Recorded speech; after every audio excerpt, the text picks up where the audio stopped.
నేను 2019 నుంచి 21 వరకు జరిగిన మొదటి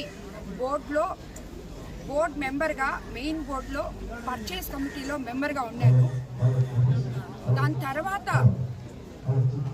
కరవ 3 సంవత్సరాలు, యాక్చువల్గా 5 సంవత్సరాలు ఉన్నాను. బట్ తర్వాత 3 సంవత్సరాలు నార్త్ ఇండియా టీటీడీ టెంపుల్స్కి చైర్పర్సన్గా ఒక ఎక్సెఫ్షియో ఇన్వైటీగా బోర్డులోకి వెళ్తున్నాను. సో లాస్ట్ 3 సంవత్సరాలు బోర్డుతో ఏ విధమైనటువంటి సంబంధం లేదు నాకు. సంతకాలు కానీ, మేము డెసిషన్స్ తీసుకోవడం కానీ, దాంట్లో అంటే ఇక్కడ నార్త్ ఇండియా టీటీడీ చైర్పర్సన్గా ఉన్నప్పుడు బోర్డులో మనం ఏ కమిటీల్లో ఉండం.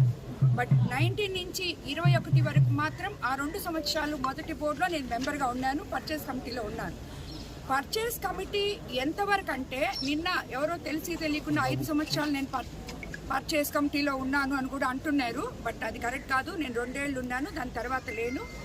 బట్ పర్చేస్ కమిటీ ఎంతవరకు అంటే మనము అక్కడ కూర్చొని ఎంత ప్రొక్యూర్మెంట్ కావాలి, ఎవరు ఎన్ని టెండర్లు వచ్చాయి, దాంట్లో ఏది L1 వచ్చింది, ఇలాంటివి చూడడానికే పర్చేస్ కమిటీ.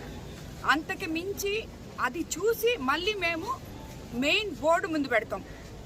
ఒక 3, నేను, పార్థసారథి గారు, ఇంకొక 2 ఉన్నాము. అది చూసి బోర్డు ముందర పెట్టేస్తాం. బోర్డు డెసిషన్ తీసుకుంటుంది. దాని తర్వాత అఫీషియల్స్ డెసిషన్ తీసుకుంటారు మిగతా వాటికి అన్నిటికీ. అంతేగాని బోర్డు మెంబర్లకి నా పర్చేస్ కమిటీలో ఉన్న నాకు ఇలాంటివి ఎటువంటి సంబంధం లేదు యాక్చువల్గా. ఎందుకంటే టెక్నికల్గా చాలామంది అఫీషియల్స్ ఉన్నారు అక్కడ. చాలా ప్రాసెస్, అది కరెక్టా కాదా అని డిసైడ్ చేయడానికి చాలా ప్రాసెస్ ఉంది. ఆ ప్రాసెస్ అన్ని చూసుకోవడానికి చాలామంది అఫీషియల్స్ ఉన్నారు. కాబట్టి దాని గురించి నాకు మన ప్రభుత్వం, ప్రజల ప్రభుత్వం, చంద్రబాబు నాయుడు గారు దాని మీద ఎంక్వైరీ వేయించారు. ఆయన ఇప్పుడు ఒక రిపోర్ట్ ప్రజల ముందు ఉంచారు. తర్వాత మన గవర్నమెంట్ ఇప్పుడు సిట్ వేసింది. ఏది నిజమో ఏది కాదో మన ప్రభుత్వం రేపు ప్రజల ముందే పెట్టద్ది. అన్నీ ఆల్రెడీ పెట్టారు రిపోర్ట్ ద్వారా. ఇది కూడా రాబోయే రోజుల్లో సిట్ ద్వారా ఏమి జరుగుతుందో తెలుసుకుంటారు.